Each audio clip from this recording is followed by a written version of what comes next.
Pergunta especial, retrospectiva 2022, tudo o que aconteceu nesse ano você vai ver nesse programa de hoje. Eu estou aqui na Arena BRB Mané Garrincha, onde em 2014 aconteceram vários jogos da Copa do Mundo. O final de ano foi eletrizante para o futebol brasileiro. E vocês, gostaram das entrevistas? Confiram! Olá pessoal, está começando o programa Edu Pergunta. Cada dia vai ter um conhecimento, a gente vai trazer pessoas interessantes para debater, como esses três colegas que a gente faz o programa toda semana. Hoje está aqui o Ernesto, o Adriano e o senhor Luiz. Vamos começar com o senhor Luiz. Senhor Luiz, na próxima sexta-feira tem a abertura dos jogos. Você pode perguntar como eu estou? Olá, como é que você está? Ah, estou bem. E tu, como está? Tudo bem? Ah, e a família? não tem educação. A gente atrapalha até a van premiere do cara. Ó. Já virou bagunça. Já virou bagunça. Para você que acompanha o Edu Pergunta dentro da Webzone Esportes, nos acréscimos, está começando mais uma semana. E quem é o nosso convidado desta vez? Tchan, tchan, tchan. Ernesto Brock, diretamente de Novo Hamburgo, aplausível Novo Hamburgo. Como eu falei no sorteio da Copa, no primeiro programa de abril, eu estou fechando com o Ernesto. O salário do Ernesto está alto. Ernesto, obrigado. Hoje a gente vai falar sobre o que, Ernesto? Tudo bem, Edu. Um prazer estar aqui de novo no Edu Pergunta. Vamos falar de NFL, né? Começou a temporada de NFL, deu o seu primeiro start, o seu primeiro gosto, assim, para quem é fã. Na última quinta-feira a gente teve a primeira rodada do draft de 2022. Uma convidada especial da Boa Terra. Olá, Samara Figueiredo, tudo bem? Muito obrigado por ter aceito o convite e bater um papo aqui no Edu Pergunta. Oi, Edu, prazer estar aqui com você, uma honra ser a primeira nordestina e mulher estar aqui falando desse estado maravilhoso, dos nossos clubes. Muito obrigada pelo convite. Eu que agradeço de antemão aqui, em nome da equipe do programa. Ô, Samara, a primeira pergunta do Edu Pergunta. Como está a dupla Bavi?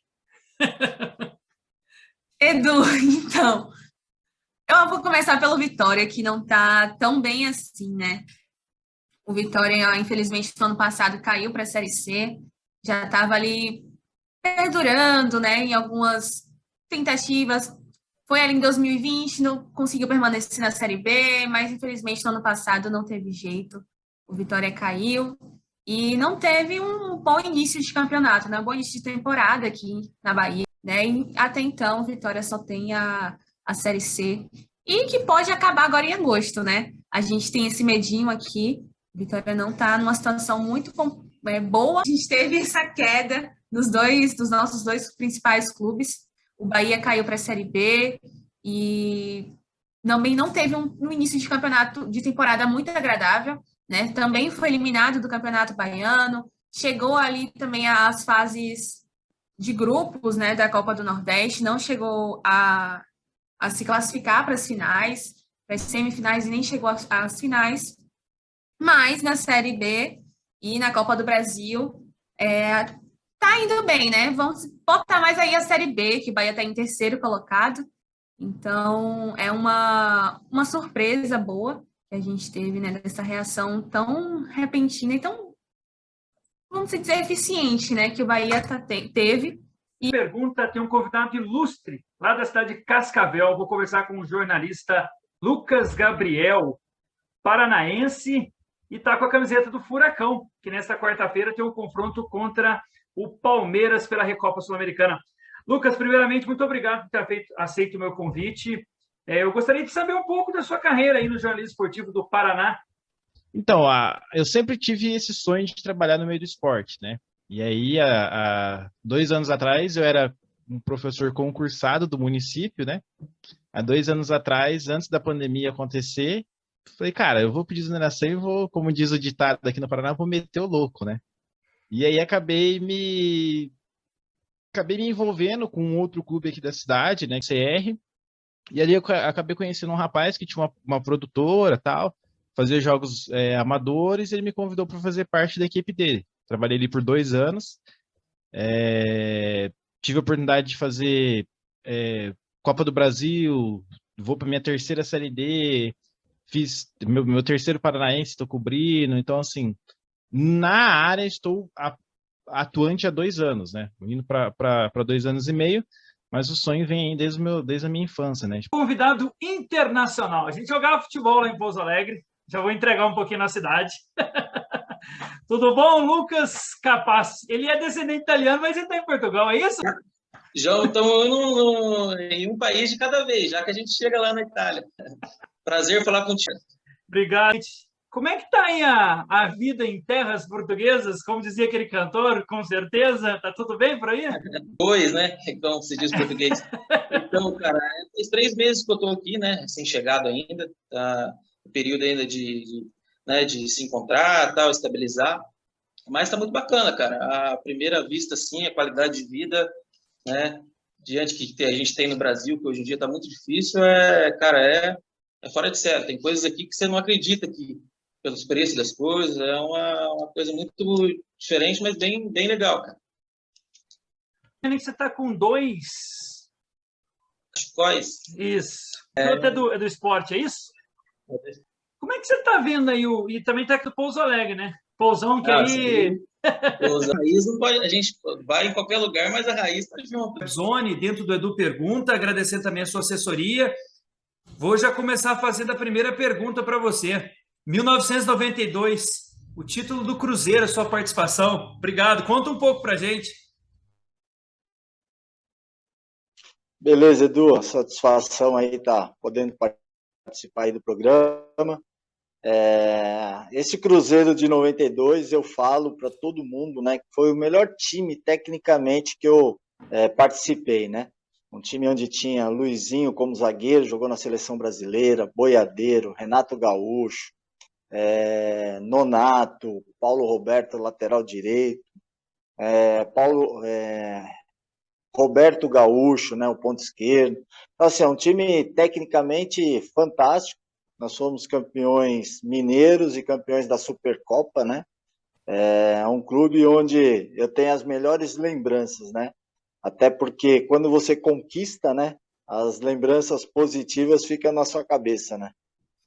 Oi, Camila, obrigado por ter aceito o convite. Você é natural aqui mesmo de Brasília? Oi, Eduardo, obrigada, eu que agradeço. Sou de Brasília, sim, então aí há alguns anos já acompanhando o esporte daqui. Eu trabalho no DF Esportes Mais, Eduardo. Ah, então tá bom. Ô, Camila, aí no DF Esportes Mais, a gente acompanha não só o esporte daqui, como atletas que nasceram aqui e foram para fora, né? A gente está acompanhando tudo que está relacionado ao esporte aqui do Distrito Federal mesmo. Você viu o Ceilândia chegando a uma terceira fase de uma Copa do Brasil? Eu acho que o Ceilândia fez uma campanha histórica, daquelas que a gente vai lembrar para sempre mesmo, porque chegou à terceira fase não com o regulamento debaixo do braço nem nada. Chegou à segunda fase, à terceira fase, vencendo todos os jogos. Passou por 2 times de Série A e B, né, que foi o Avaí e o Londrina, vencendo seus jogos. E aí esbarrou no Botafogo, que sofreu toda a reformulação nesse ano, né? Ganhou a Série B do ano passado, subiu, foi comprado por um milionário, e aí não teve jeito, né? A gente acabou acompanhando o jogo aqui de perto no Mané Garrincha, e foi um jogo complicado. A gente sabia da dificuldade que seria enfrentar o Botafogo, mesmo que jogando em casa, a torcida majoritária era do time carioca, né? Então, foi um jogo difícil. O Botafogo teve muito espaço, o time do Ceilândia sofreu muita reformulação e não conseguiu passar, infelizmente. Que hoje acompanha aqui direto do Mané Garrincha a partida de ida da terceira fase da Copa do Brasil entre Ceilândia e o Botafogo. No primeiro tempo, o Botafogo vai vencendo por 1-0, gol de Canu de cabeça. Vamos saber a opinião de Mr. News e também de Adriano Oliveira sobre o que acharam do jogo e também do resultado final que a gente vai acompanhar. Fala, Edu! Estamos aqui no Edu Pergunta para falar para você sobre Botafogo e Ceilândia. Terminou 3-0, uma vitória do Botafogo sobre o Ceilândia. Ceilândia não fez frente, mas o Botafogo foi muito bem no jogo. Esse estádio, que agora já está vazio e que canta, fez a festa com os 3 gols do Botafogo e acabou tendo um bom público, né? 28 mil pessoas acompanharam o jogo aqui no Mané Garrincha. Eu acho que o placar não revelou o que foi o jogo. O Botafogo jogou meio preguiçoso, eu achei. Ceilândia fez o que pôde, né?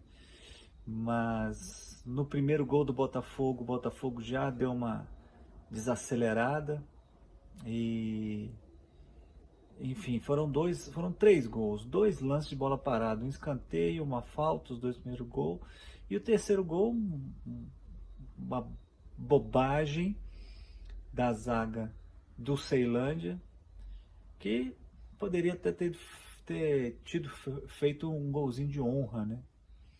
Mas, mérito do Botafogo, bom para os botafoguenses que ficaram mais felizes, né?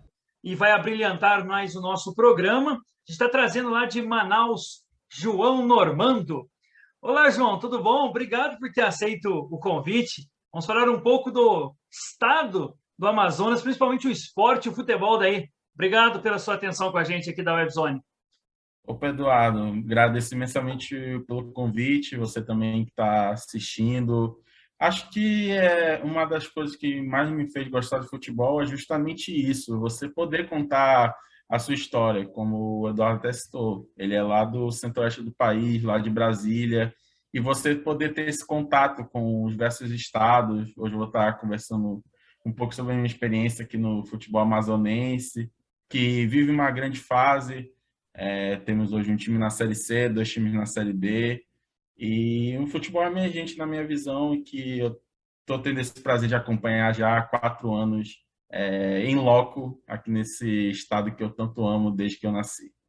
O Manaus, de certa forma, é o modelo a ser seguido pelos clubes amazonenses, acredito até que não só amazonenses, mas do norte ou até mesmo de outras regiões do país. É um time muito novo.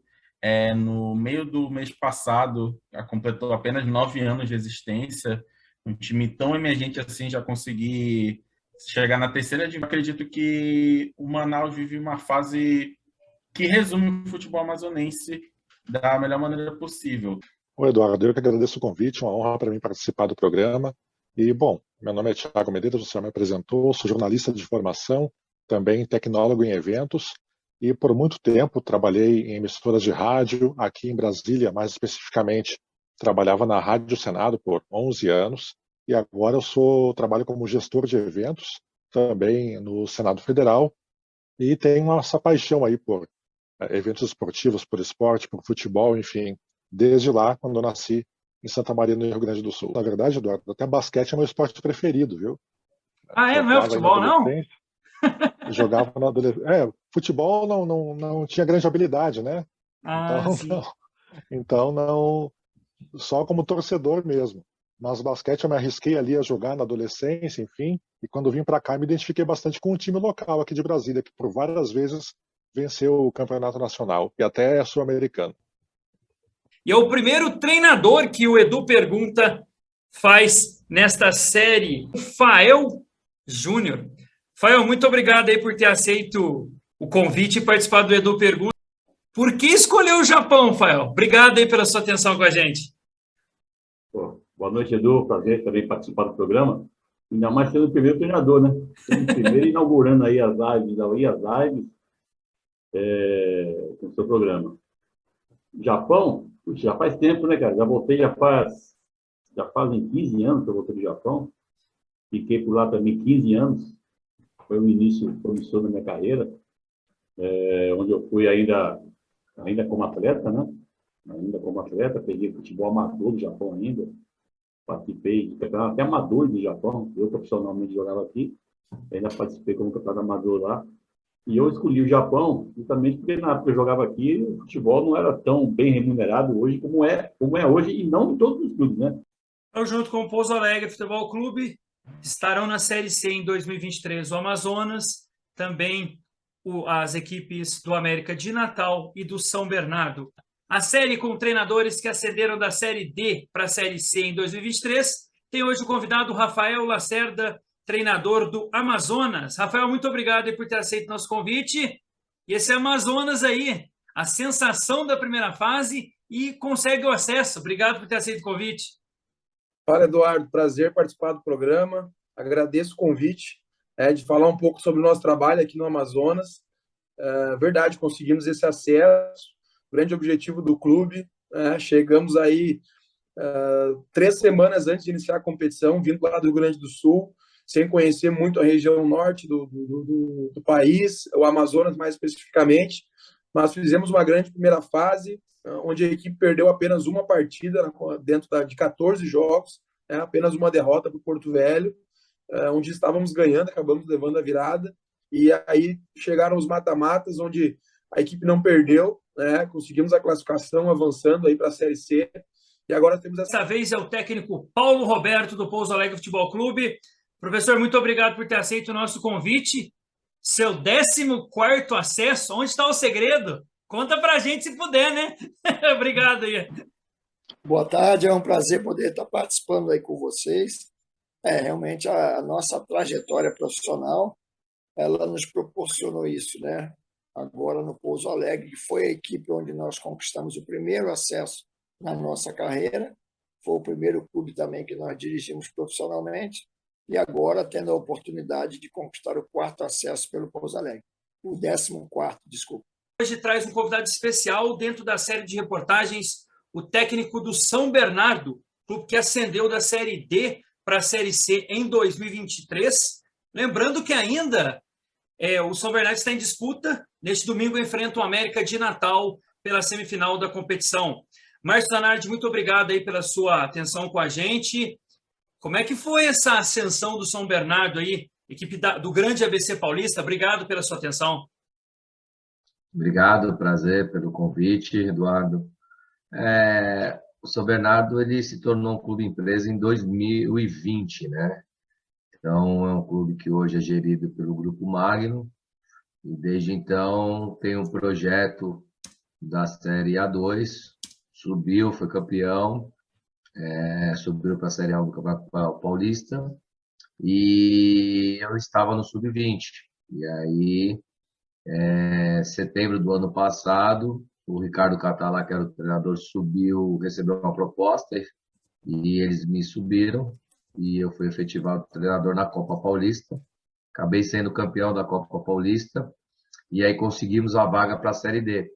E aí, para esse ano, fizemos o Campeonato Paulista muito bom, terminamos em 6º lugar do Paulista, jogamos aí com equipes de Série A, Série B e Série C, e fizemos um grande trabalho, e aí fui credenciado a ser o treinador da Série D, já tinha a vaga para a Série D, e aí conquistamos o acesso, né? Então, o São Bernardo almeja aí 2024, 2025, performar aí numa Série B, numa Série A, então o projeto é bem audacioso, muito parecido com o Red Bull, então a gente está nesse projeto já há 2 anos também. Leandro, fala para a gente como é que está essa preparação do América, o Mecão aí do Rio Grande do Norte, que, enfim, ascendeu para a Série C. Obrigado pela atenção com a gente. Boa tarde, Eduardo. Prazer, é uma satisfação imensa falar com vocês, né, da Webzone.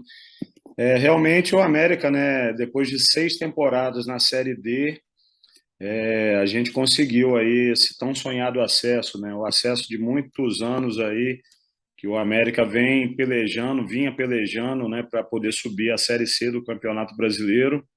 E hoje um convidado especial lá de Pouso Alegre, sul de Minas. Pouso Alegre está se tornando o centro do nosso país por causa do clube, mas também tem o Powerlift. É isso, Edson Carlos? Muito obrigado por ter aceito o meu convite. Opa, boa tarde, Eduardo. Para mim é um prazer poder estar sempre falando com você, cara. Muito obrigado. Tá? Fico feliz de estar aqui com vocês. Realmente, o Pouso Alegre realmente está aí, teve acesso agora à Série C, vai disputar o título agora. A gente tem também o Powerlift aqui também, né, que tem trazido boas alegrias para a cidade de Pouso Alegre, para o estado de Minas Gerais. Né? Nós estamos já aí com o Powerlift aqui no estado já há 10 anos, né, com a MLB, e estamos, com a graça de Deus, aí, tendo boas vitórias, boas conquistas aí com o Powerlift. Também especial mineira da minha terra, não é da minha mesma cidade, né? Ele está em Belo Horizonte. Eu vou entrevistar hoje a advogada Fernanda Soares e a gente vai conversar um pouco sobre o direito desportivo. Para a gente começar o nosso bate-papo, você é advogado, eu vi lá o seu currículo, você também é formado em Relações Internacionais, E como que você se interessou pela área do esporte, de uma maneira geral, o futebol, né, que você atua? Como você disse, eu sou formada em Relações Internacionais, é a minha primeira formação. Tenho pós-graduação em Negócios Internacionais também, e atuei durante um tempo nessa área, até que eu decidi fazer a graduação em Direito. E aí, como eu já tinha uma graduação, fiz a pós-graduação em Direito Desportivo também. E aí, então, sou especialista em direito esportivo. O direito esportivo foi uma forma de juntar duas paixões, né? De trabalhar com direito e trabalhar com esporte ao mesmo tempo.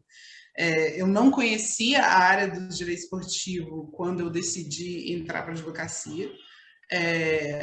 Fui conhecendo, fui pesquisando, cada vez mais me apaixonando por essa área e, enfim, aqui estou. Internacional, meu convidado, Gabriel Magalhães, muito obrigado por aceitar o nosso convite aqui. A gente está 10 horas do fuso horário, né, Gabriel? A gente está gravando esse programa.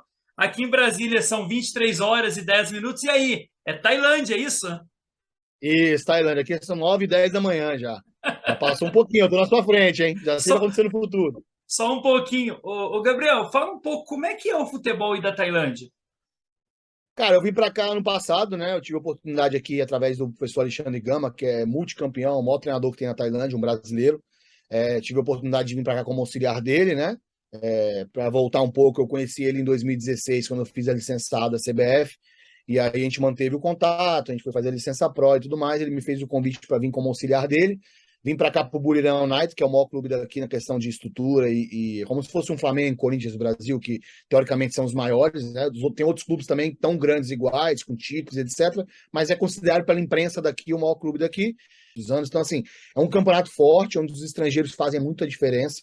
É um mercado diferente, é um mercado que quem vem se apaixona, porque é um país muito receptivo, né? Um país que na questão de cultura é similar ao Brasil, porque é muito quente, tem as praias que o pessoal gosta bastante, mas também é um país, assim, é um país com a culinária um pouco diferente. O clube que a gente vai enfrentar, a gente sempre tem brasileiro, cara. Tem muito brasileiro aqui jogando aqui, né? Você consegue uma independência financeira, uma vida um pouco melhor, né? Porque o custo de vida aqui é muito barato. Você consegue se alimentar muito bem. Normalmente os clubes dão estrutura de apartamento e carro para os atletas que vêm.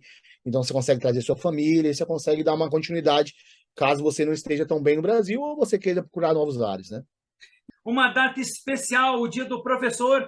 E para comemorar essa data, uma pessoa especial, um convidado especial, professor Guilherme Souto, que está homenageando todos os professores dentro do programa Edu Pergunta. Guilherme, muito obrigado aí por ter aceito o nosso convite. E a primeira pergunta que eu faço: qual a responsabilidade sua e dos demais na formação dos futuros brasileiros, Guilherme? Muito obrigado, uma boa tarde para você. Boa tarde, Edu. Eu que agradeço o convite, muito feliz de estar aqui. Olha, é uma responsabilidade muito grande, né? A gente assume um papel fora de casa, né? A gente muitas vezes é referência daquele aluno fora de casa, uma referência às vezes como profissional, como pessoa, e a gente consegue ajudar e auxiliar eles a se formarem, né? Formarem como cidadãos, formarem minha área de educação física, né? Formarem o seu físico, formarem suas habilidades motoras, desenvolverem suas habilidades socioemocionais. Então, a gente tem uma responsabilidade muito grande enquanto formação desses futuros cidadãos. Vamos falar de Copa do Mundo. Flávio Dias. Flávio, muito obrigado por ter aceito o convite aqui dentro do programa Edu Pergunta. Como que foi a sua cobertura na Copa de 1990? A gente está aí durante esse evento esportivo mundial que acontece de 4 em 4 anos. Obrigado por ter aceito o convite. Edu, um grande abraço para você, muito obrigado aí pelo convite, obrigado pela lembrança. Tem muito tempo, né? 1990 é muita estrada, cara. São muitos anos, era uma outra época, uma outra vida.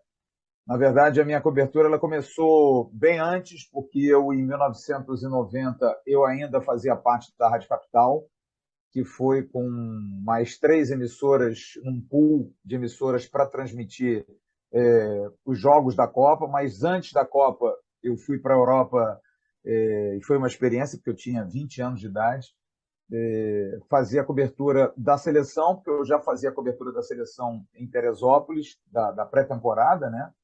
E aí eu viajei com a seleção para a Europa. A gente tem muito prazer, ainda mais estando numa Copa, é uma experiência ímpar. E aí eu fiz a cobertura da Copa no período em que o Brasil, infelizmente, foi uma Copa talvez das últimas que o Brasil menos jogou, porque o Brasil jogou só 4 partidas. Jogou Suécia, Escócia, Costa Rica e perdeu para a Argentina. Eu estava no estádio Dele Alpi, vi aquele gol do Canidia na jogada do Maradona. Foi assim, emblemático. Mas como experiência profissional foi algo assim extraordinário. Depois eu fui para Roma, cobri o restante da Copa, tive a oportunidade de fazer grandes jogos. Me lembro bem quando fui a Nápoles fazer Argentina e Itália, um jogo assim incrível. A final da Copa entre a Alemanha e a Argentina também, que a Alemanha ganhou de 1-0, gol do Bremer de pênalti. Então foi assim muito bacana, ainda mais tendo 20 anos, né, Eduardo? Então, para mim, qualquer experiência era experiência, não tinha tempo ruim, não tinha comida ruim, não era o problema. Porque para mim era assim, pra vocês terem uma ideia, afinal, o último jogo Brasil e Argentina, eu estava sentado no estádio Dele Alpi, na nossa posição de transmissão, e vi um murmurinho assim do lado, uma bagunça, um tumulto, estava chegando alguém, era o Pelé, cara. E imagina, para um cara de 20 anos como eu, bateu aquele desespero, mas ao mesmo tempo eu pensei, o desespero era porque não, eu preciso entrevistar esse cara, não é porque é o Pelé, eu preciso entrevistar esse cara. E eu tinha um fone, um headset que vinha aqui, não era móvel. Eu na mesma hora tirei o fone, fiquei com o microfonezinho da barra que vem aqui, né? E não conseguindo ir muito. E o Pelé foi extremamente gentil, porque eu falava Rádio Capital, Brasil, porque eram só jornalistas estrangeiros, a vantagem a gente chegava. O jogo era 8 horas da noite, a gente chegava no estádio 1 da tarde. A gente passava o dia inteiro dentro do estádio, né?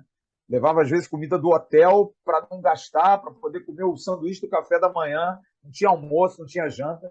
E o Pelé veio e eu consegui tirar 3, 4 palavras. Eu falei, Pelé, Brasil, Rádio Capital, Rádio Sociedade da Bahia. Na mesma hora ele se agachou e eu consegui fazer 1, 2 perguntas. Enfim, então são experiências que você vê. Eu estou contando isso aqui tantos anos depois, 32 anos depois, e são coisas que nunca mais esquece, né? E aí, o Edu pergunta, hoje mais um convidado especial lá da cidade de Joinville. Hoje eu estou entrevistando Jean Faísca. Vou te chamar de Jean Faísca, porque eu conheço você pelo Atenção Vascaínos. Mas você tem um nome, né, hoje, Jean? Você é descendente de alemão, é isso? Fala, Eduardo, tudo certo? Na verdade, todo mundo acha que é um sobrenome alemão, mas Helfenberger, na verdade, é um sobrenome suíço. E quando eu comecei na rádio, aqui, não na que eu trabalho hoje, na 89 FM, mas sim na Mais FM lá atrás, e quem trabalha na área de rádio sabe, no jornalismo impresso, qualquer sobrenome está valendo, mas a partir da hora que as pessoas vão te chamar no ar, o Helfenberger, obviamente, ninguém ia conseguir chamar e falar. Então, tinha um apelido que veio do meu avô, que passou para o meu pai e chegou até mim, que é o Jean Faísca.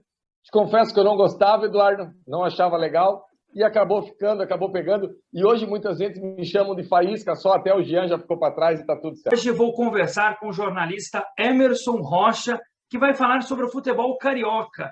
Nesse primeiro bloco, vamos falar do Flamengo, Fluminense, Botafogo. Quais são as expectativas, Emerson? Muito obrigado pela sua participação.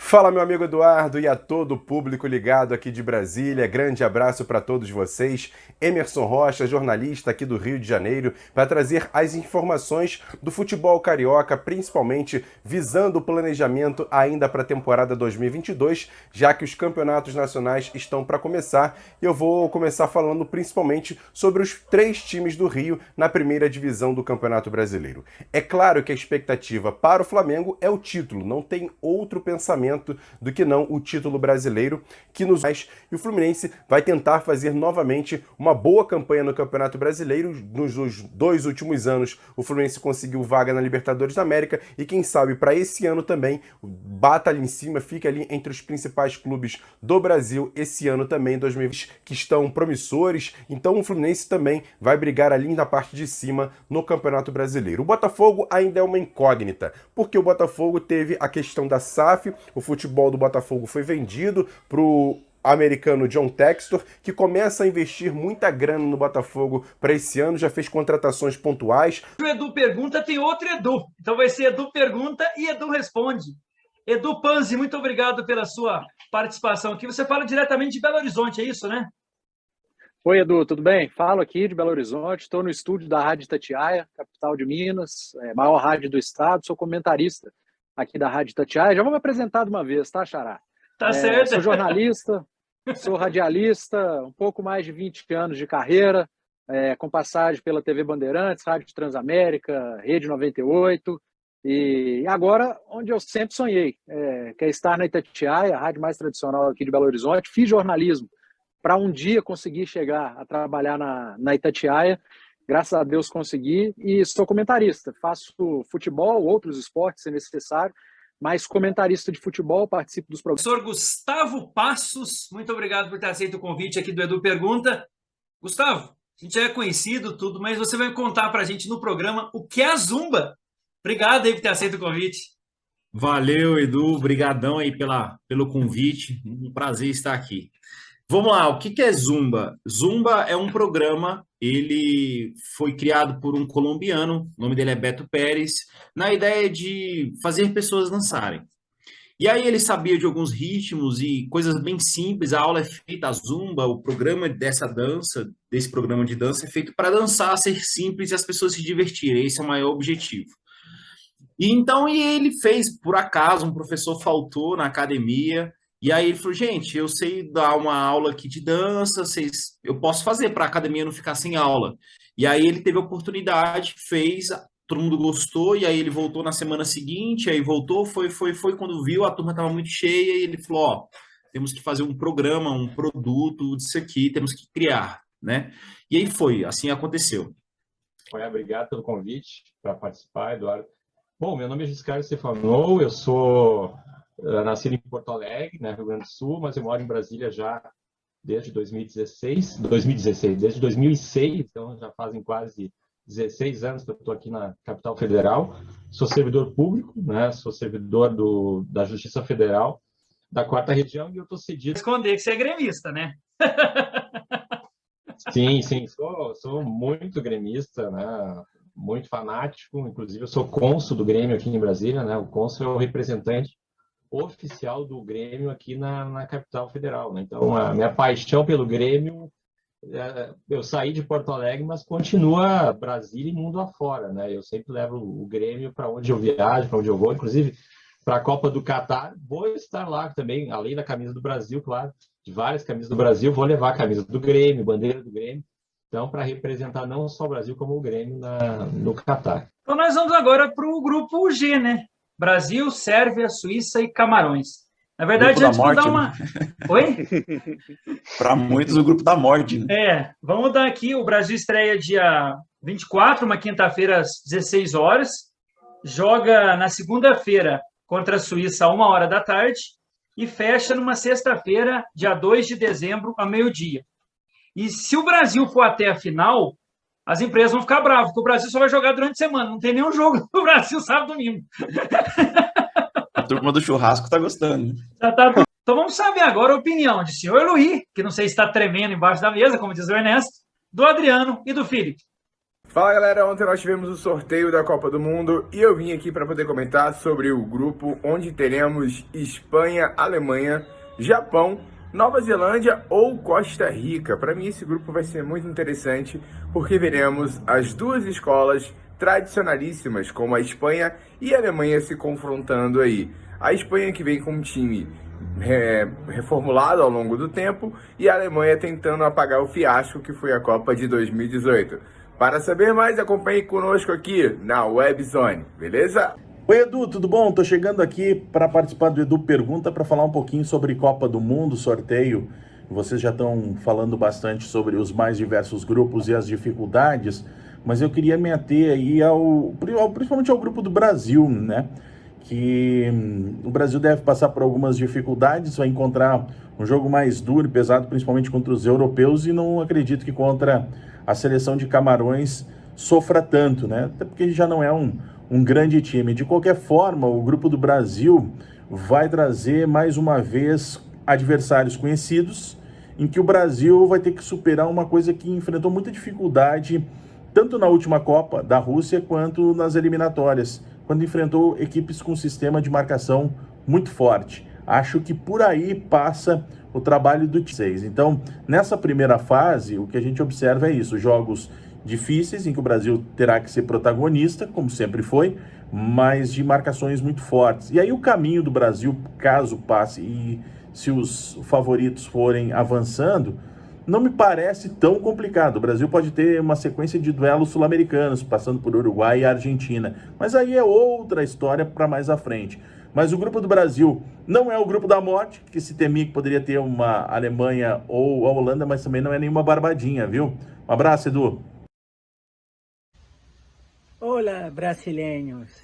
Estoy aquí en mi casa, en Buenos Aires, en los alrededores de Buenos Aires, para decir que el sorteo de la Copa do Mundo, do Qatar, para Argentina está buenísimo. Mira, tenemos México, Arabia Saudita y Polonia. México, ¿qué pasa con México? ¿Va a jugar con qué? Chapulín Colorado? No va a tener nada. México está facílimo.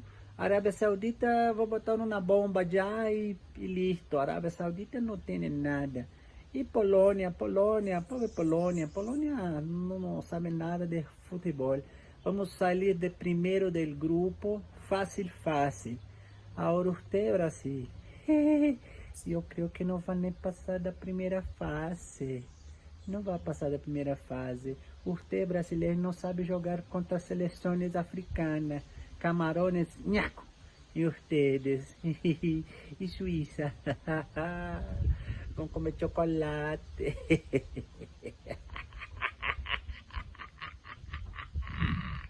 Um abraço desde Argentina. Adiós. Pergunta especial de Copa do Mundo. Hoje eu trago aqui o professor Daniel Coutinho. Olá, Daniel, muito obrigado por ter aceito o convite. Vamos falar um pouco do Catar, né? Esse país está sediando o Mundial esse ano de 2022. Olá, Eduardo. Pô, prazer estar aqui com você, cara, poder conversar um pouquinho de Copa do Mundo, que é um assunto que eu gosto demais, futebol, Copa, principalmente, e falar do Catar, que é um país que tem características muito diferentes das últimas sedes que nós tivemos na Copa do Mundo, né? Nos últimos anos tivemos Japão, Coreia, Alemanha, África do Sul, Brasil, Rússia. Eu acho que o Catar, ele com certeza vai ser o diferentão aí dessa turma. Ele tem características geopolíticas bem específicas. Vai ser bem legal contar um pouquinho para vocês sobre como é esse país. Haroldo, muito obrigado por ter aceito o convite. Falar um pouco de você. Você já esteve aqui na Webzone, quando a gente fazia os programas junto com as pessoas, né? Não em ao vivo, né? Vamos dizer assim, não... Presencial, isso. Fugiu, obrigado pela palavra. A gente fazia presencial, você participou. E você vai contar um pouco da sua história, né? Obrigado, viu, Haroldo? Eu que agradeço aqui a oportunidade de estar aqui novamente, mais uma vez tendo a oportunidade de falar sobre doação de órgãos, promover a doação de órgãos através do esporte, né? Que é para isso que a gente sempre trabalha, e nessa nossa carreira esportiva, digamos assim, que a gente teve a ideia de usar o esporte como ferramenta para a doação de órgãos, e eu que agradeço a oportunidade de estar aqui. O ano de 2022 chegou ao fim. Foram muitas entrevistas que o programa Edu Pergunta pôde nos proporcionar. É hora de se despedir e agradecer por tudo que nos aconteceu. A Webzone, através de seus programas, agradece o apoio e deseja que o ano vindouro seja de muitas conquistas para todos. Feliz 2023!